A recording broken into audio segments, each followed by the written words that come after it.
is the What Are We Doing podcast. Ladies and gentlemen, my name's Levi McCurdy, and this is episode 110 of the What Are We Doing podcast. I am so sorry. This week's episode is late. Friday was a crazy day for me. Thursday was even crazier. So now here we are on Saturday, which is an even crazier day because, I'm working. So Thursday, Friday, Saturday, and then Sunday, of course, is going to be busy. I'm going to go through all that here in a second. But basically, I'm sorry, the episode's late. I was just going to fully scrap this week and come back fully blown next week. But, dude, I thought I've been so consistent. I've been trying my hardest to get something out every week. And even though it's late, even though, whatever, it's fine. We're still going to have an episode this week. Better late than never. Am I right?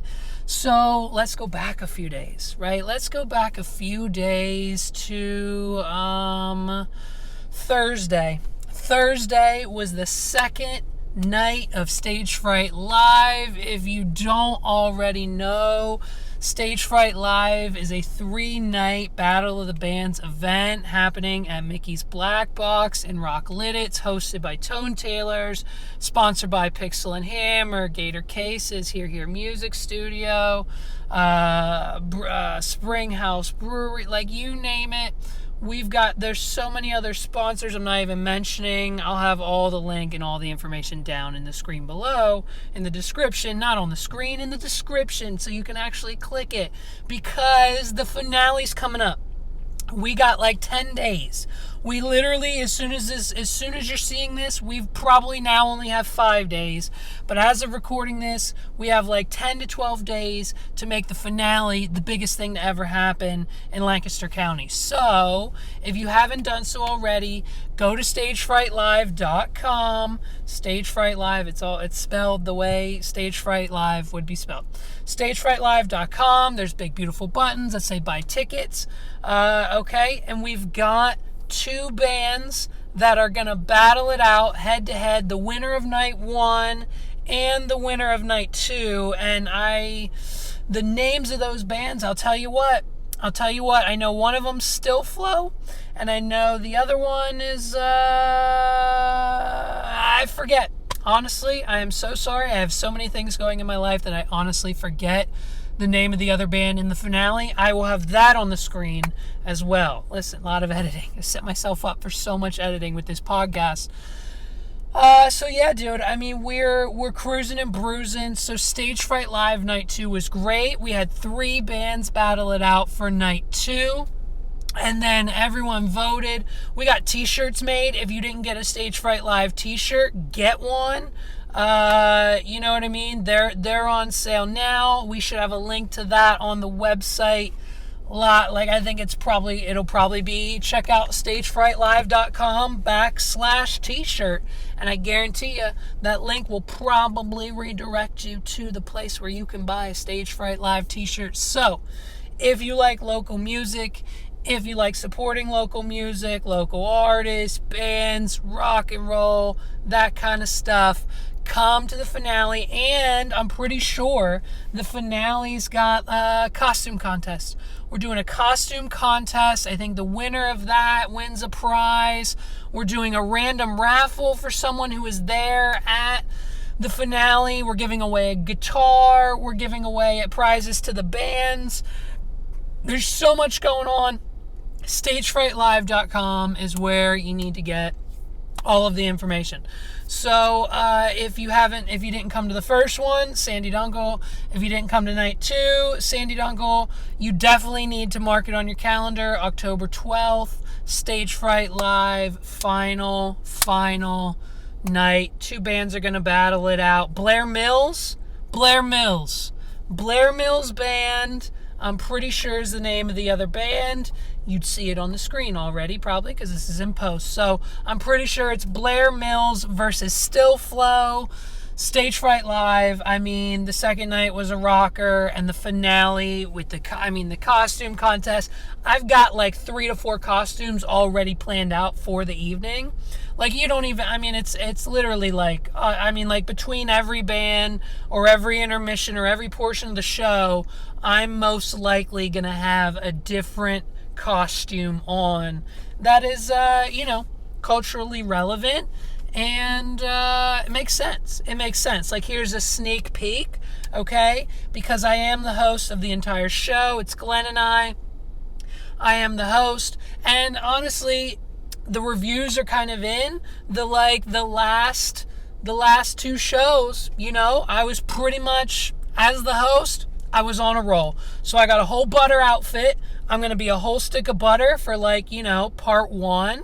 And then for part 2, you know what I mean? It's gonna be it's probably gonna be a big surprise. Okay, so if you haven't gotten your tickets, if I haven't convinced you yet thus far, to go to stagefrightlive.com. If you're into music, if you're into Battle of the Bands, you want to see 2, and I mean, they're 2 opposite. The one, Blair Mills, they're like young, they got the energy, they're ready, they want to win. Chippy's jumping around on stage, Chippy's playing the drums, then she's the lead singer. And then we got Stillflow, and they're equally as young and energetic, and it's like, there's nothing else more happening than a killer rock show, Rock Liddit's, Tone Taylor's, Stage Fright Live. I mean, the second night was just, it was great. We did, early 2000s females pop. We did, Britney Spears was a cover, Miley Cyrus was a cover, and I think maybe Christina Aguilera song was a cover. It was, man, I mean, I'm having a blast hosting these, and the finale is only going to be better than the first 2. So, I'll say it one more freaking time. stagefrightlive.com. The finale's coming up. Get your Halloween costumes ready. Get your energy ready. Sandy Dunkel's probably going to be there. Maybe some other people from the fam will be there. Maybe, you know what I mean? Who knows who's going to show up? Beyonce might be there. There's rumors Taylor Swift might be there. There's rumors I'm going to be there. There's rumors that JP and Paul are going to be there. So sign up. Get your tickets today. If you haven't done so already, go to stagefrightlive.com. It's going to be a blast. October 12th. All the details are on the website. Probably some down in the description.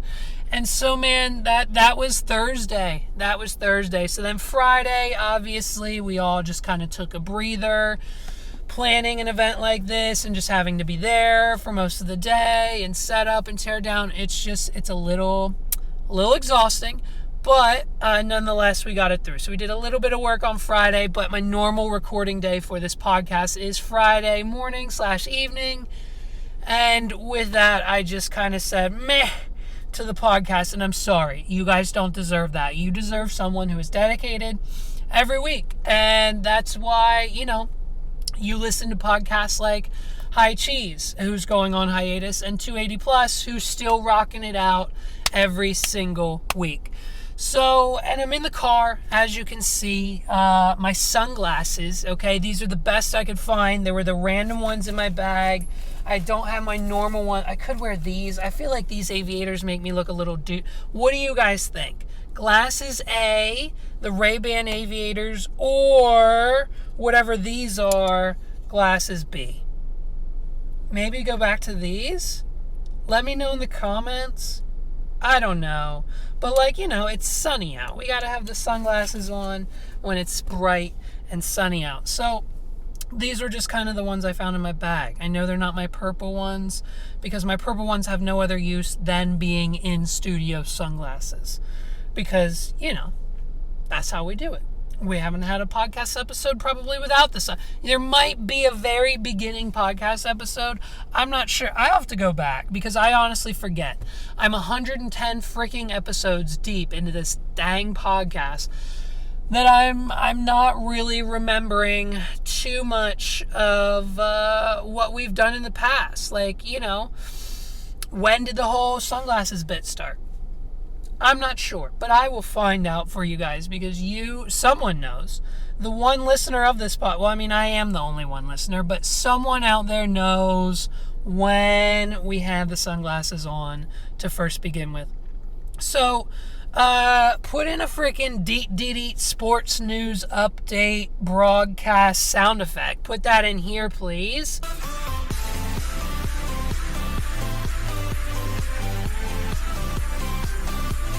So we've got it. It's the sports news update of the week, and I know that the news of this is kind of dying down, but we had to get it in. We have to talk about it. We have to know everything that's going on. And ladies and gentlemen, this week's sports news of the week is brought to you by Paul McBride and the High Cheese Podcast. Now, for those of you who don't know or haven't listened to the latest episode of the High Cheese Podcast, one, what are you doing? And two, you should know by now that, the baseball season, it's dying down. No more games are on. They're almost done, I think. And so Paul and Joe have decided that they'll just take, the off season. The players take the off season. The podcast takes the off season, and they'll be back if and when they have any notable baseball news. Now, I said, hey, don't be a little bitch because, there's still stuff we could talk about, okay? There's still plenty of stuff that you can talk about on the podcast when there aren't new games going on.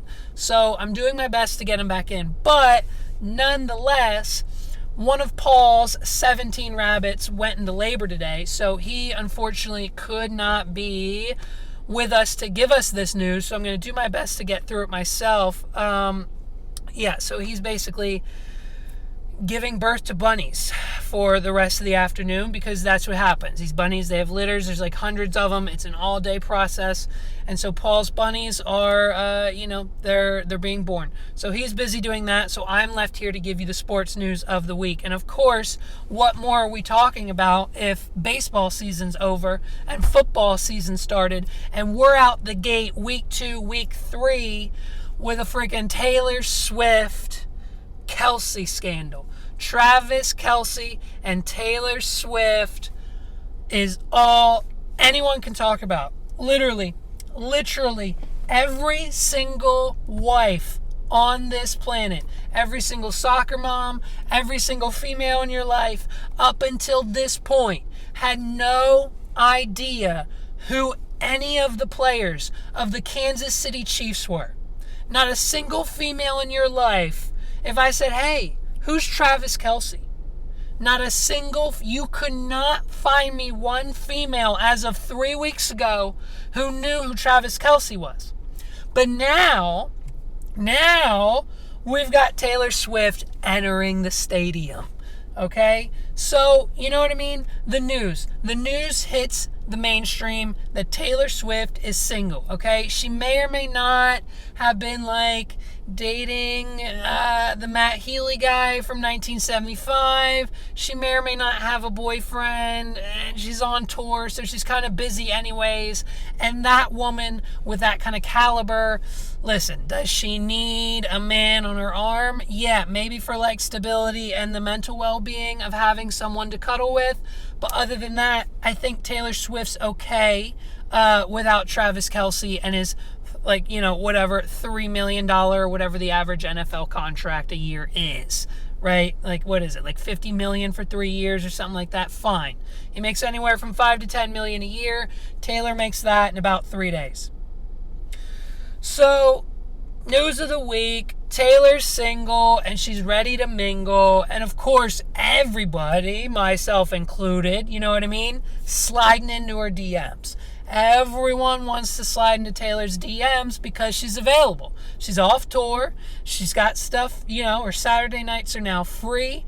And, she's got some time to kill. So what better way to prove yourself as not only a Swiftie, as a fan, but as a man who is also single and looking to mingle. So, of course, Travis Kelce does what his publicist tells him to do and say, hey man, if you ever thought you had a chance, now's the time. So he slid into the DMs and he was like, yo, what's up, Taylor Swift? I'm a huge fan. I'm sure you're a huge fan of me. I came and held it down. I saw the Eras tour, and I was there that one night in that one city where you performed, and you killed it, dog. You smashed that performance. Why don't you return the favor and come see me smash and kill my performance at the football game?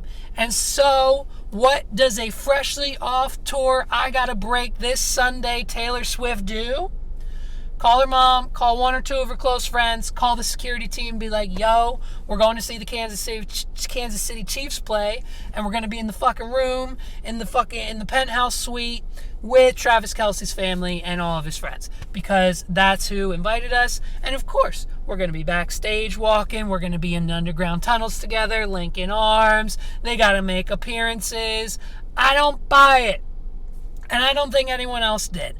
I don't think anyone else that was involved in the team, in the camp of Travis and Taylor, I don't think anyone on this planet, podcasters, comedians, normal folk, maybe all the Swifties, okay, maybe some of the Swifties, but I don't think anyone on this planet ever bought that Taylor Swift was giving a guy like Travis Kelce a chance. Just saying, I think that might be the case. But nonetheless, she went to the game. Why? Why not? She's a free agent. She can do whatever she wants. She's off tour. She's not busy. She wants to go to the game because she knows how to stay relevant. Okay? The whole thing, right? Listen to me right now. The whole thing, fake. Like, it's, if you honestly believe that she went to that game because she thought Kelce was a good guy and he thought she was a great girl, and that her fame and fortune and publicity and PR and just the ever-revolving virality, the ever-revolving virality. Get your thoughts together, then you get it out. The ever-revolving virality around Taylor Swift.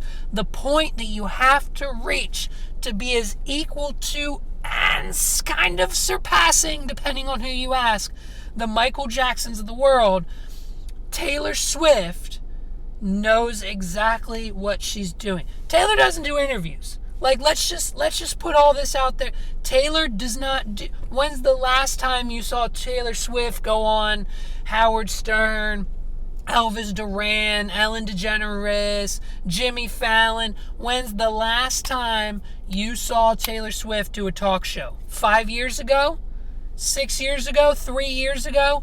Taylor Swift doesn't need to do talk shows. She doesn't need to do interviews and say, download my album, because people already do that. What she needs to do is connect herself for 24 to 72 hours with random DC-list celebrities to then further boost her image. I mean, listen, no one's talking about how many Spotify plays Taylor got while she was at the game. No one's talking about how much merch Taylor sold.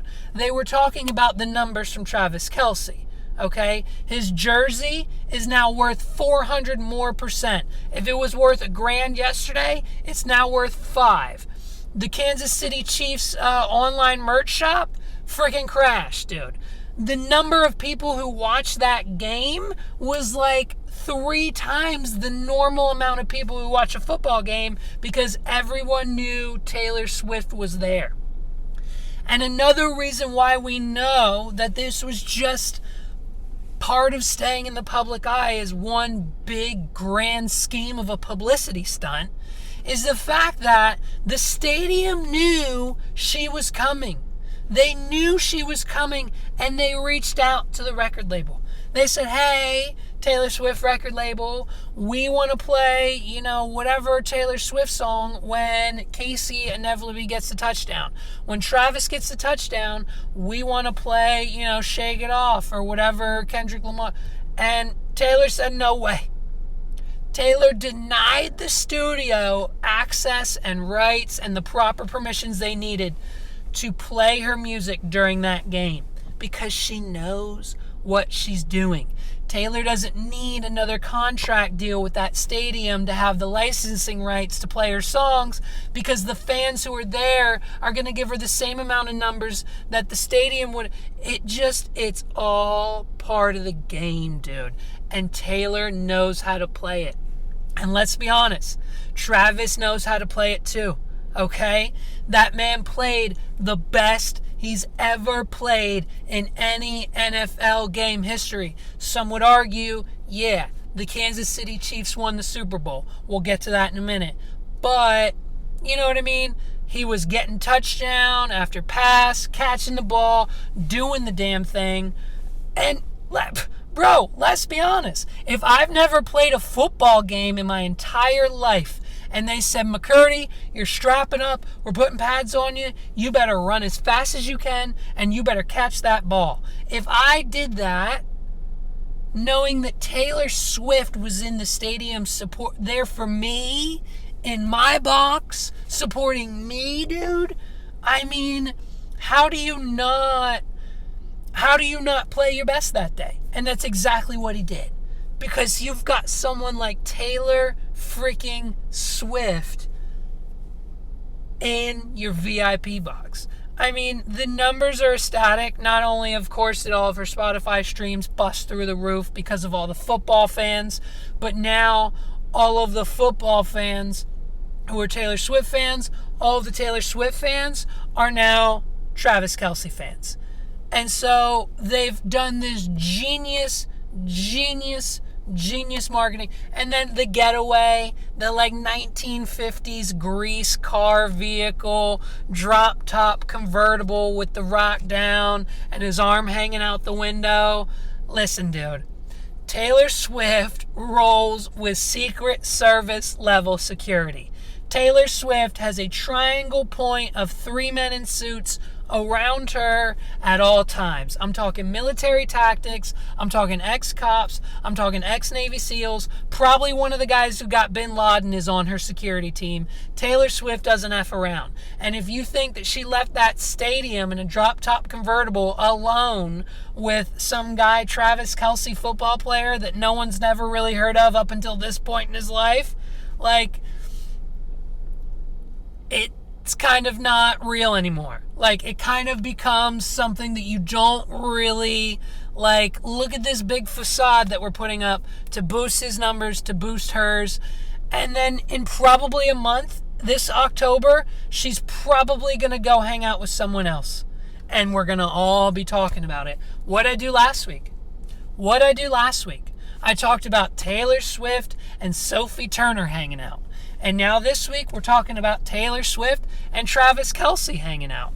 And it's one of those situations where they mask it, dude. They mask it so well that the very first articles that are coming out, the TMZs and the people who get the stories early, because we know, maybe not Taylor's camp, but definitely a celebrity football player's PR team, you know for a fact his PR team was leaking all sorts of stuff when Taylor was showing up, when they were leaving, where they be, where they're going, because if none of this is documented by TMZ, it doesn't work. So someone got the advance info of when and where this was all going down. And I mean, it's just kind of, there's no, like, it just doesn't seem like there's chemistry there. I think, honestly, and it's unfortunate for my friend Travis Kelce, but honestly, man, I would imagine that at some point in time, she probably right now is currently via text message friend zoning this dude like you would not believe.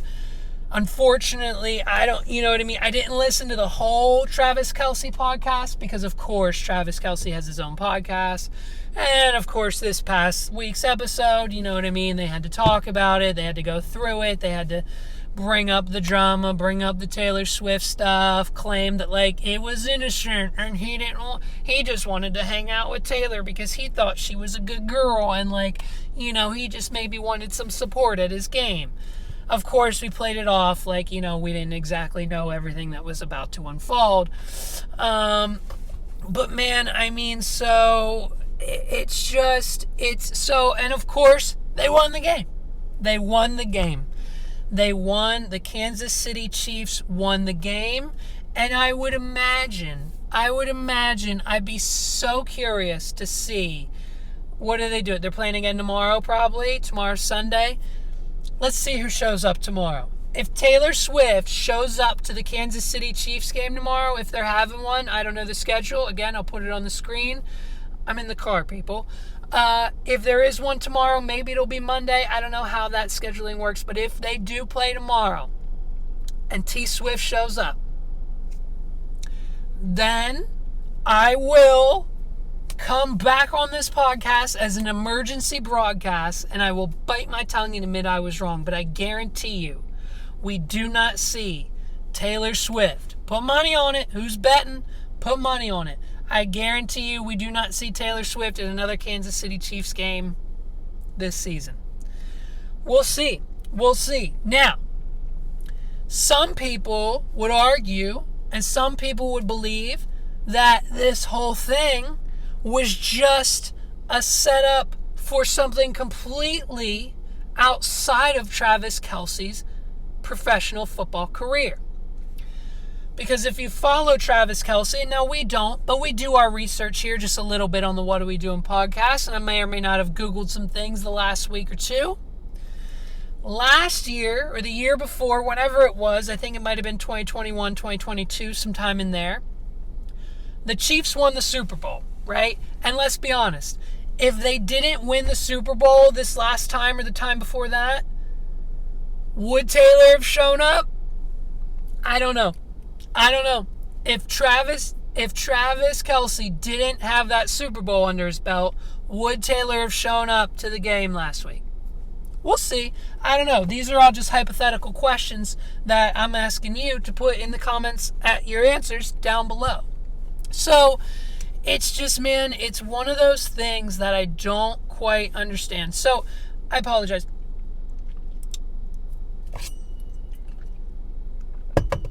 Here's the timeline of events. Let's go back a year. We're going back 1 year, 2 years, whenever the Chiefs are playing the Super Bowl. It's February. It's Super Bowl time. The Chiefs are playing the Super Bowl, and the Chiefs are winning. They're winning the Super Bowl. It's February. It's like February 14th, I think, and the Chiefs just won the Super Bowl. So what does Travis Kelce do other than, of course, fly his whole family to Disneyland? Once he gets back from Disneyland, he puts his team to work, and just a mere 2 to 3 months later,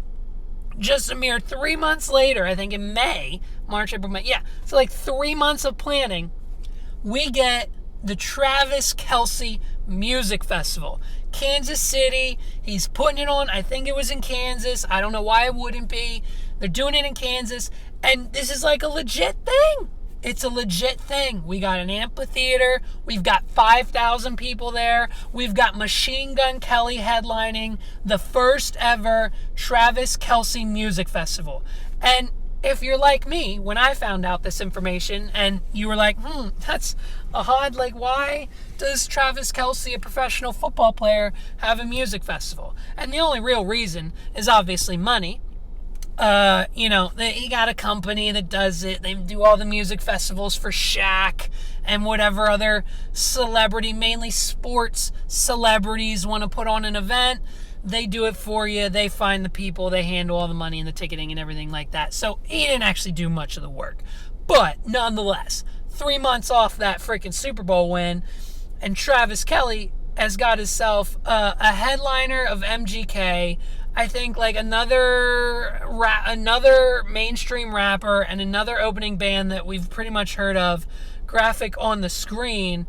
And so Travis Kelce and now Machine Gun Kelly, which is hilarious, by the way.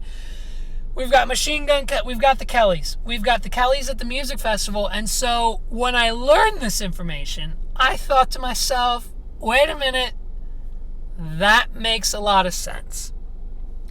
Get Taylor Swift to come to your football game, befriend her, date her, whatever the situation is between Travis and Taylor.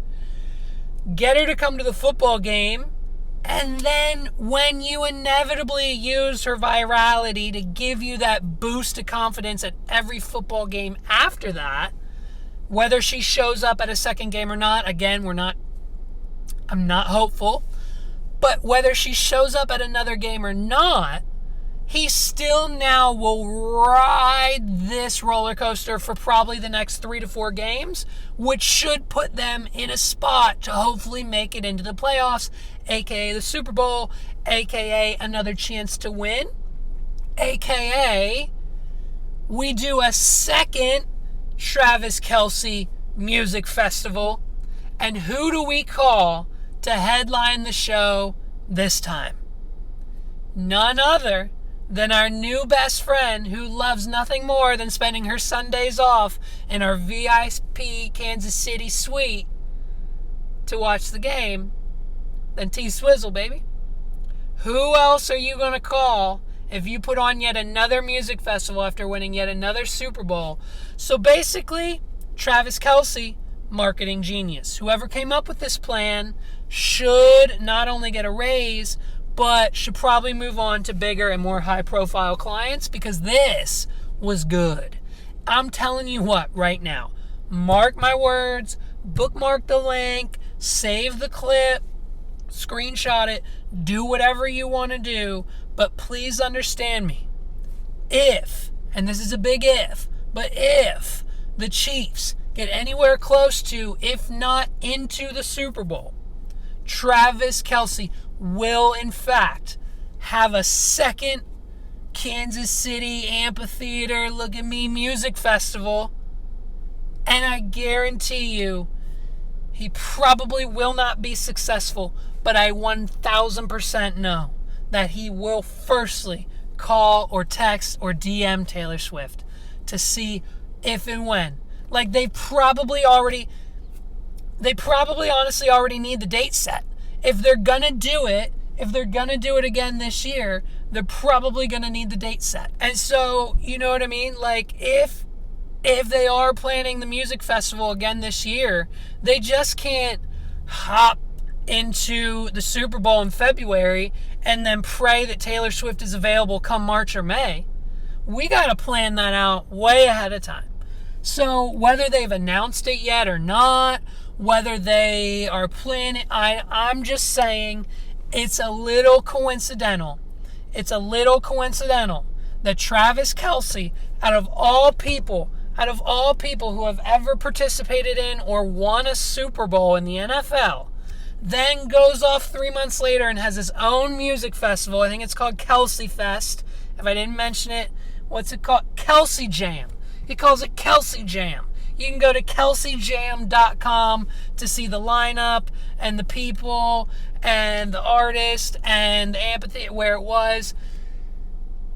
This has got to be one of the biggest celebrity setups that we have ever seen. And unfortunately, some people have been fooled by it. Some people think that Travis Kelce and Taylor Swift are now dating. Some people think it was real. Some people think they're still together. Some people think, like, you know what I mean? And so it's our job here at the What Are We Doing podcast to let you know that it's pretty blatantly obvious that these two, after the initial DM was sent, were like, wait a minute, this is going to do wonders for me. This will probably do wonders for you. You're not really my type. I'm not really yours. We saw them backstage together. We saw them in the convertible. I think a picture came out with like her on his lap with the arm around the neck. Like, cool. They're flirting. They're hanging out. They might have made out a little bit. They might have hooked up. I'm under the impression that Taylor Swift doesn't hook up. I'm under the impression that like one night stands and like quick celebrity one-off hookups don't happen with her. Paul, on the other hand, High Cheese Podcast, shout out. Thanks for this extra long, you know what I mean? I'm now 34 minutes in and Paul's nowhere to be found with this sports update. He's a sports guy and he's not even here. Paul thinks Taylor Swift's out here fucking. Paul thinks that the only reason the Matt Healy and Taylor Swift thing happened was because they were fucking real quick, one off. You know what I mean? Relieve some stress, get it done. Apparently, based on Matt Healy's previous relationships, we know he's a little freak boy in the bed. So maybe Taylor Swift, goody two-shoe. The goody two-shoes are always the ones who are the freakiest. Paul's theory is Taylor Swift's equally as freaky. She wanted in on some of the freaky stuff that Matt Healy was doing. And maybe she thinks with the mustache or something, whatever else Travis Kelce has going on, it might be as equally as freaky, right? And I know how ridiculous that may sound. So I'm on the side of Taylor Swift not hooking up, but others might think, you guys will have to, like, is there, because the issue is, the news we hear about Taylor Swift is like, always like, Taylor Swift gives her tractor trailer drivers $100,000 cash bonus that equals like $50 million out of her own pocket. Taylor Swift just sold out a world tour in 3.2 seconds. Taylor Swift shuts down Ticketmaster. Taylor Swift's awesome. Taylor Swift's number one. Taylor Swift did this for a fan. Taylor Swift gave this guy's daughter a hat at a show. Taylor Swift lines of merch are out the door. Taylor Swift is positive. Taylor Swift is great. Like, there's never really been, name one time when there's been a cancelable moment for Taylor Swift. I'll wait. What happened? What happened maybe years ago? Maybe someone she was dating, but we dropped that guy. You know what I mean? He didn't make it. The Jonas, the Lautner, the John Mayer, whoever else she dated. I mean, that obviously didn't work. So maybe they got canceled. But I honestly can't recall a time or place where I've read an article or seen a headline or an image or a TMZ thing that has anything negative to say about Taylor Swift. Even the nitty gritty. There's articles about, like, and we covered it on this podcast, about like Beyonce's toilet seats. You know what I mean? Like, that's the only news. The only news and the only viral moment and the only backstage access that we can get to the Beyonce tour is the fact that she takes her own toilet seats to every city and every venue she goes to. Great. But like every other Taylor Swift story, merch lines out the door, giving bonuses, selling it out. She's the reason this is happening. Taylor Swift does it again. Taylor Swift breaks another record. Please, prove me wrong. I would love it if you would please prove me wrong. But from the outside perspective looking in, it kind of seems like Taylor Swift keeps herself under that radar. And one way to do that is not going to clubs, not doing drugs, not hooking up with random celebrities like Matt Healy and Travis Kelce, but keeping those public appearances up with those people. That's how you stay uncanceled and in the public eye and viral every time. If you don't do the stuff they can cancel you for, then you'll stay viral in the private eye every time. And I'm not saying Beyonce should be canceled. I'm not saying she ever did anything to be canceled. I'm not trying to once again have the debate and compare the Beyonce to Taylor Swift situation. But all I'm saying is, it would seem like, from a media standpoint, and we know how the media is, A, none of it's real, B, it's all for clicks, C, half of it's written by robots, and D, you know what I mean? Like, they just want their money. Like, they'll make anything up about anybody. But you can't deny the factual stories. You know what I mean? So I just feel like this Travis Kelce, Taylor Swift situation has been this year's biggest celebrity PR stunt that we've seen. It's been the biggest celebrity PR stunt that we have seen this year. And hats off to you, babe. Hats off to Taylor. Hats off to Travis.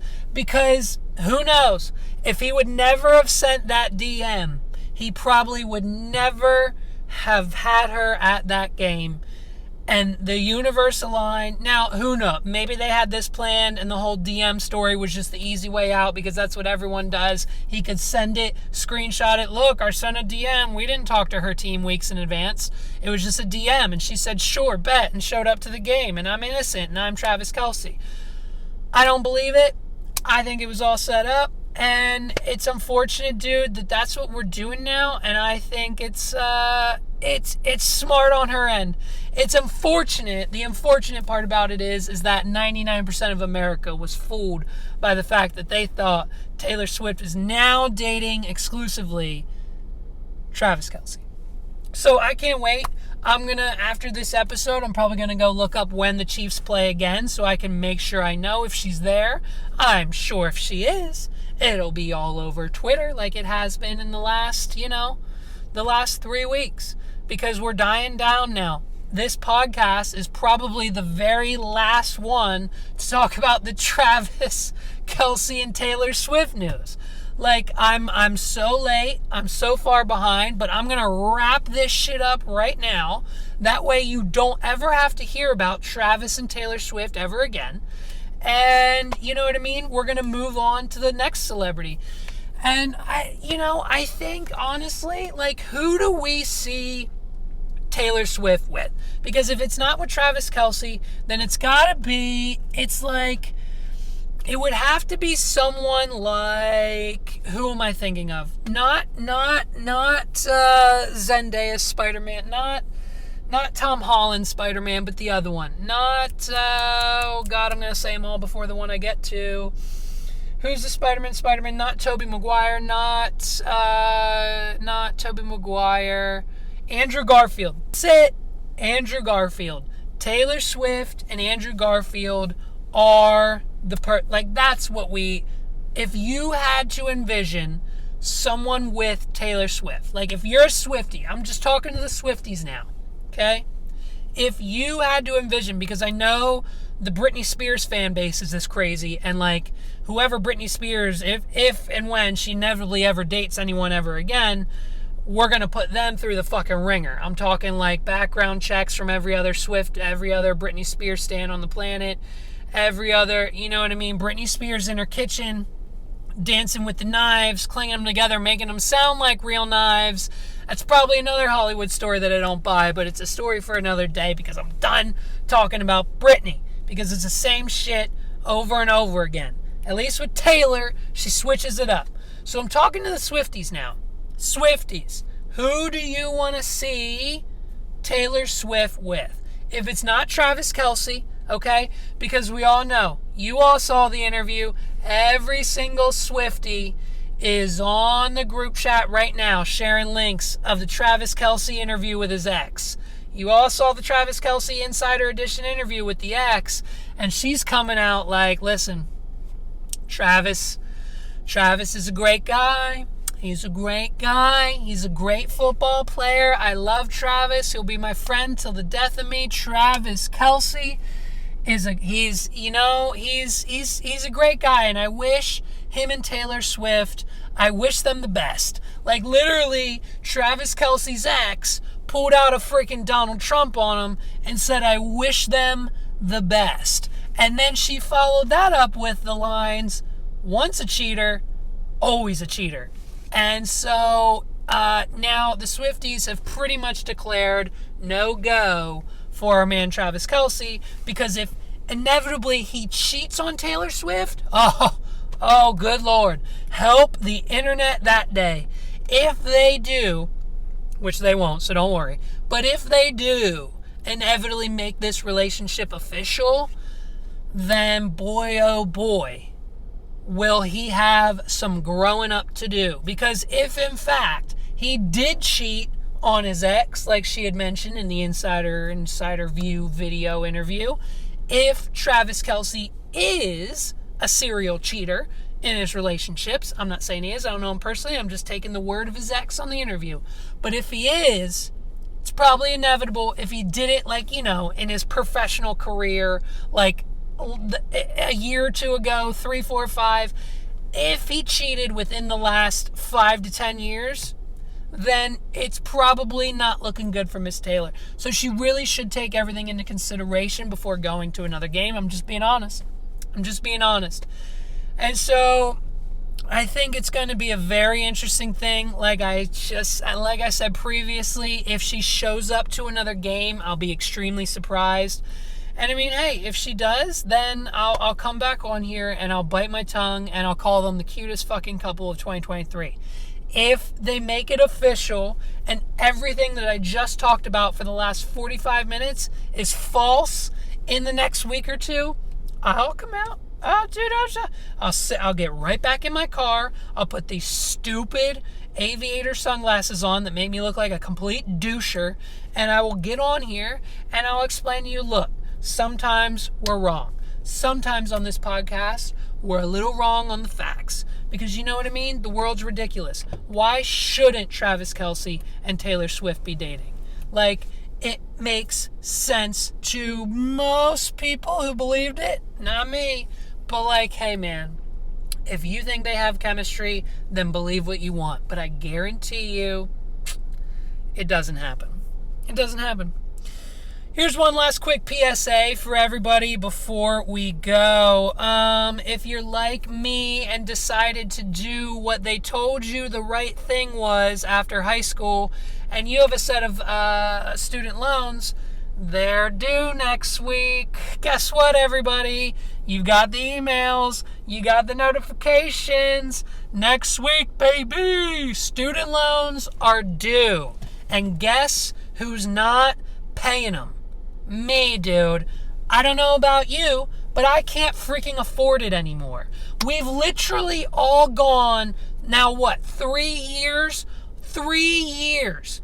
3 long years through pandemic, stimulus checks, PPP loans getting just wiped away, other major student loans because of the school promising things and didn't deliver on it like my school did, but mine still exists. All of their loans got wiped away. We're sending billions of trillions of dollars to other countries like the Ukraine for proxy wars that we're not even fighting. We're spending billions and millions of dollars on hotels for immigrants in New York City and border patrol and security, and that whole crisis happening in the epicenter of the East Coast and in Texas and everywhere else on the planet. And yet we're gonna make people, when inflation has been the highest it's been in this country in the last 3 years, we're gonna make people who are now paying $4 a gallon for gas, rent and mortgages are now through the roof. If you bought a house like us during COVID, congratulations. Don't sell that shit. If you bought a house in COVID and your interest rate is 3% or lower like ours is, don't move an inch, because you're not getting anywhere near that now. I think interest rates are starting at about 6, and that's if you've got perfect credit. So if you don't, like us, and your credit's the shit now, then you're probably looking at like a 7 to 8 to 9% interest rate on your new house, and you might want to wait a year. You might want to wait because we're probably headed back in that direction. So if you're like me, and now it's like, look, I got the email from freaking Nelnet, and they're like, hey, heads up, bro, you owe us $300 next month. And so I said, hey guys, guess what? $300 is like leasing a new or brand new, maybe slightly used Tesla. For like $300, maybe $400 max, I can get a brand new Tesla in my driveway and not pay my student loans back. And guess what? I can't afford a Tesla. So if you think that in the next week, I myself am going to pay, I haven't paid the HOA in 4 months. I haven't paid credit cards. I haven't paid bills. I don't pay the PA Turnpike when they send those stupid shits in the mail because I'm a freaking citizen and I've got other shit to take care of. So if you think for a minute, after 3 years, that we're all just going to hop back on board, get in line, head down to the ATM, and just put a smile on our faces and hand you all $100, $200, $300, $400 a month for our college education, which was probably twice as much as it should have been because there weren't any legislation, federal laws in place back in 2013. I graduated college in 2013. And when I did that, my student loans were $30,000 because my parents and whatever else at the time, grants or scholarships or whatever, handled the other 70%, which was like $70,000. So God bless them. But I myself have 30 grand of student loans. And in 2013, when I started paying on them, they were 30 grand. And now here we are in 2023, 10 years later, and my student loan balance is now $29,000. In 10 years, $1,000 has gone towards the principal, and the rest has gone towards whatever this astronomical, uncappable, it would seem, amount of interest rates that they tack onto these student loans to just bury you for your entire life. Because $100, a $200, a $300 payment every month for student loans isn't going to make a freaking dent when they're charging you 80% interest or whatever the outrageous number is every freaking month. So, if you're like me, when your student loans are due next week, do a few things. One, don't pay them, okay? Because at the same time, the government's gonna shut down. Like, this happens every few years, and I don't really quite understand how we get to this point. If the United States government can do the following, like send $1 trillion to the Ukraine, spend $1 trillion on wiping out PPP loans over COVID, spend trillions of dollars on everything else that we spend, AI fighter jets that get lost in the middle of South Carolina field somewhere, we're spending $1 trillion on that program. And then you have the audacity to tell us, the people of the United States, that what was promised to us, now listen to me, I wouldn't be here doing this if the man in charge, the president of the United States, did not get on that podium and say, I will give you all $10,000 to $20,000 to wipe out your student loan debt, if not entirely, the mass majority of it. I got on a call with my now editor, Jeff, and he was almost in tears, relieved, because this $20,000 chunk of dollars would get taken off his freaking debt load. Like, we're all living with the freaking responsibilities and the negative decisions of our parents telling us you need a house by 30, you need to be married by 30, you need a college education, you need to do this, and we did it. And now we have a whole generation of millennials who are literally $100,000, $150,000 in debt, maybe $250,000. I think our grand total household debt number now is like, with credit cards, with the house, with the car, with the student loans, we're probably looking at a grand household total worth of debt that we owe to multiple different organizations and community, probably like $200,000, probably like maybe $250,000. So if you could only imagine, if I thought, wow, my $230,000 worth of debt was about to be eliminated via a $30,000 paycheck from President Biden because that's what he told us he was going to do. And now, here we are 6 months later, realizing that that's not going to happen. We've got some other things in place. We're a little pissy. So there is, for those of you who don't know, and not a lot of people are talking about this, so let's do our best to try to make this clip of the podcast go viral. There is now a federal program in place for student loan repayment that starts next week. And that federal program, I think it's called SAVE. I'm not 100% sure. There's going to be stuff in the description down below. Check that for the full-blown information. But this program, basically, because of inflation, because of our economy, because of Biden's economy, because of everything we're doing, because of the loans and the rates and the COVID and the pandemic and this and that and the job market and everything else going on that has led us to this inflated economy where people can barely afford their freaking groceries, we're going to kick up the student loan payments again to just further drive us into another recession. And so we now have this program from the federal government that basically states, from September of 2023, so right now until next year, for the entirety of next year, if you don't make a penny's payment on your student loans, whoever is holding that loan cannot take or fault you for that non-payment. They can't take it to the credit bureaus. They can't hit your credit score. They can't say pay us or we're shutting you down. They can't force you to pay it. Under this new federal loan, from what I am to understand, and I'm just an idiot, so please do your research, but under this new federal, I said loan, but under this new federal regulation for the next year, they cannot penalize you if you do not pay your student loans. So, what I am proposing, if you are hearing this and you have student loans, don't pay them. Don't pay them back. Why would you? Why would anyone in their right mind spend the next year paying their student loans? The only penalty that the student loan companies can give you for not paying your loans is recurred interest. If you don't pay your loans for the next year, that interest is still going to build up over the next year. Well, guess what, bitch? It's been 10 years, and all I've been paying on is interest, and all I'll ever pay on is interest. And that's why I'm going to call them. Now, I think the issue is the government shuts down, like in 24 hours. We've defaulted on our loans because the government can't fucking organize their own finances, let alone expect the American people to. But if we don't, we go to jail. If we don't organize our finances and pay our taxes properly and do what we're supposed to do, a sheriff will be knocking on your door saying, "Sir, you owe the state $5,000. Like, it's happened. So it's a little ridiculous at how the government can just shut down, which means now all of the employees just have to stay home, whether they're paid, I don't know if they're paid or not, unemployment maybe, who knows.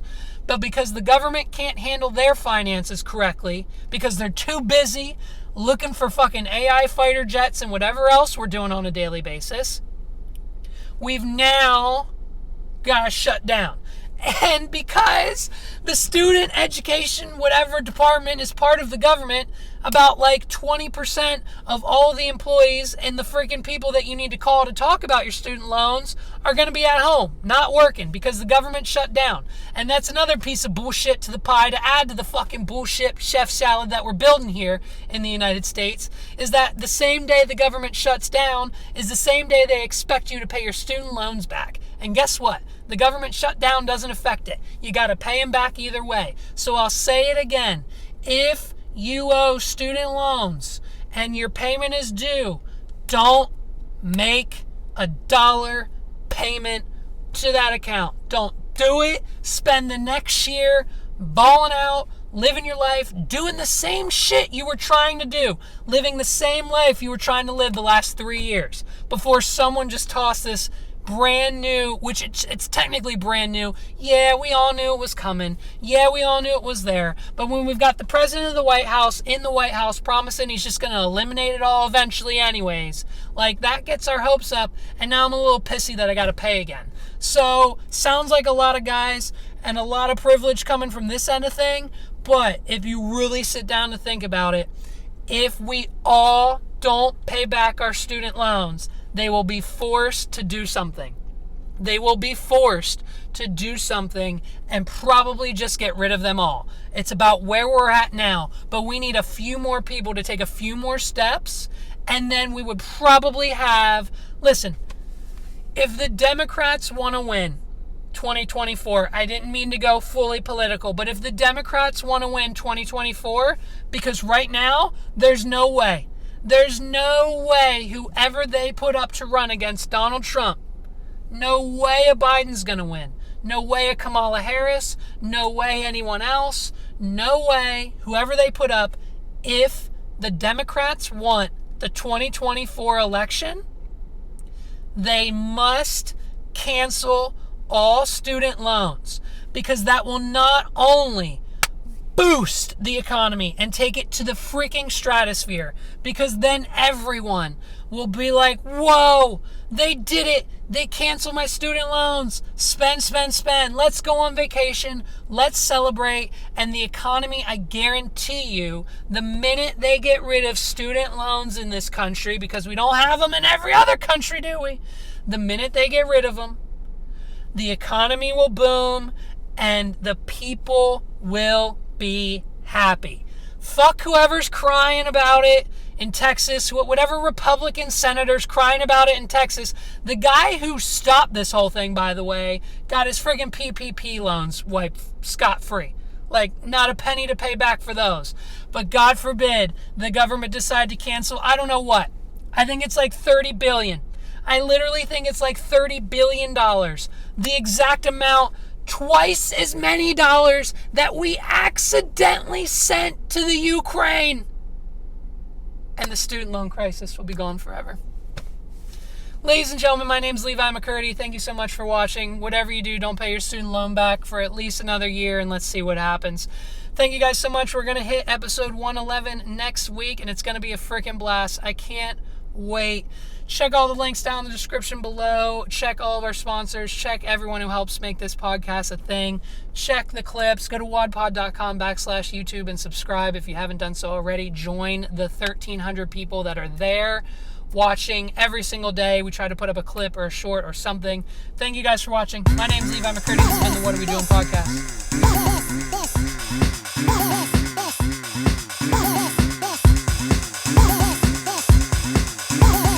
This is the What Are We Doing podcast.